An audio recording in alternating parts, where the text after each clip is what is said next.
कभी आपने सोचा है कि कोई व्यक्ति किसी मुर्दे के साथ सो सकता है या उसके साथ कोई गलत काम कर सकता है? यदि आप सोच रहे हैं ना, तो बिल्कुल गलत हैं, क्योंकि कुछ सालों पहले एक ऐसा खुलासा हुआ जिसने सबके होश उड़ा दिए। कहानी की शुरुआत होती है साल 1987 से, जहां इंग्लैंड का एक शहर होता है टनब्रिज वेल्स।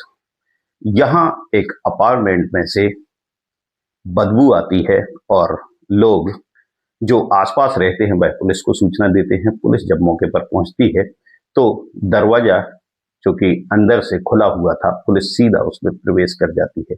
देखती है कि अंदर एक महिला की नग्न अवस्था में लाश पड़ी हुई है। पुलिस भी देखकर चौकन्नी हो जाती है और तुरंत लाश को कब्जे में लेकर सीधा उसे पोस्टमार्टम के लिए ले जाती है। पोस्टमार्टम में जब लेकर जाती है तो तमाम तरह की जांच होती है और आरोपी तक पहुंचने का प्रयास किया जाता है, लेकिन आरोपी नहीं मिलता।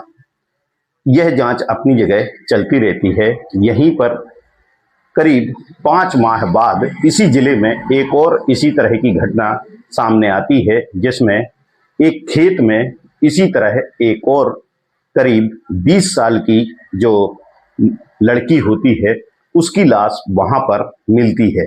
लाश मिलने के बाद सनसनी फैल जाती है। जो किसान खेत में काम कर रहे होते हैं वह वहां जाकर पुलिस को सूचना देते हैं। पुलिस लाश को कब्जे में लेकर सीधा उसे भी पोस्टमार्टम के लिए ले जाती है। यहाँ पता लगता है कि जो जांच में सामने आया है, जो डीएनए टेस्ट किया गया, कहीं ना कहीं यह दोनों ही मामले हत्या से जुड़े हुए होते हैं और हत्या से जुड़ने के साथ ही दोनों का जो डीएनए मैच खाता है कि हत्यारे भी दोनों एक ही हैं।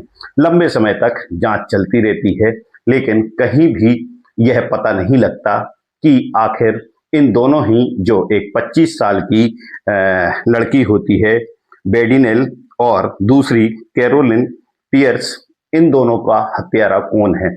33 साल बाद साल 2020 में एक मामला सामने आता है अपराधों से जुड़ा हुआ, जिसमें एक व्यक्ति का जब डीएनए टेस्ट किया जाता है तो उससे अलग अलग डीएनए से मैच किया जाता है, तो पता लगता है कि जो साल 1987 में 2 मर्डर हुए थे, कहीं ना कहीं यह डीएनए उनसे मैच खा रहा है। 90% तक मैच खाने के बाद जब उसकी हकीकत जानने का प्रयास करती है पुलिस और संबंधित व्यक्ति के घर पर पहुंचती है, तो वहां न सिर्फ जिस युवक से 90% के आसपास उसका डीएनए मिल रहा था, उनके परिवार के अन्य लोगों के भी टेस्ट लिए जाते हैं। यहीं से जांच लगभग पकड़ में आने लगती है और प्रयास किया जाता है कि 100% यदि डीएनए सत्य पाया जाता है तो हम आरोपी तक पहुंच पाएंगे। यहीं पर जिससे 90% डीएनए मिलता है उसका एक भाई होता है डेविड फुलर नाम का। ये जब इसका डीएनए लिया जाता है तो 100% इसका डीएनए मैच खा जाता है। उससे पूछताछ होती है कि आखिर उसने ऐसा किया था और वह क्या उस समय वहां रहता था। पुलिस की सख्ती से पूछताछ होती है तो वह धीरे धीरे कर सारा वाकया उगल देता है और उसका यही कहना रहता है कि जिस महिला को उसने मारा था वह उसके साथ शारीरिक संबंध बनाना चाहता था, लेकिन वह इसके लिए तैयार नहीं हो रही थी, तो उनको बुरी तरह से उसने मारा पीटा और वह पुलिस में जाकर किसी तरह की शिकायत ना करें, इसके लिए उनकी हत्या कर दी गई। यहां से पुलिस जब और सबूतों को जुटाने के लिए उसकी छानबीन करती है तो पता लगता है कि जो डेविड फुलर होता है उसके पास एक कंप्यूटर रखा हुआ है और कंप्यूटर की जब जांच होती है तो उसमें इससे भी बड़े चौंकाने वाले जो मामले सामने आते हैं वह कहीं ना कहीं पूरी इंसानियत को ही शर्मसार करके रख देते हैं, क्योंकि उसके अंदर जो कंप्यूटर में करीब 3000 से भी ज्यादा वीडियो रखे होते हैं और वह ऐसे वीडियो होते हैं जिनमें कहीं ना कहीं महिलाओं से जुड़े वीडियो होते हैं और जो पीएम रूम होता है उसके वीडियो होते हैं। यहाँ पता लगता है कि एक डायरी भी डेविड फुलर के पास से मिलती है। उसमें उसने सभी जो जितने भी केस किए होते हैं उनमें कहीं ना कहीं वह हर केस को मेंशन करता और उसमें बारीकी से एक एक बात लिखता। यहां हम बात करते हैं साल 2008 की। पुलिस जांच करती है तो पता लगता है कि जो डेविड फुलर है वह अस्पताल में इलेक्ट्रीशियन था और कहीं ना कहीं उसको जहां भी मर्जी होती थी वह वहां जाता था।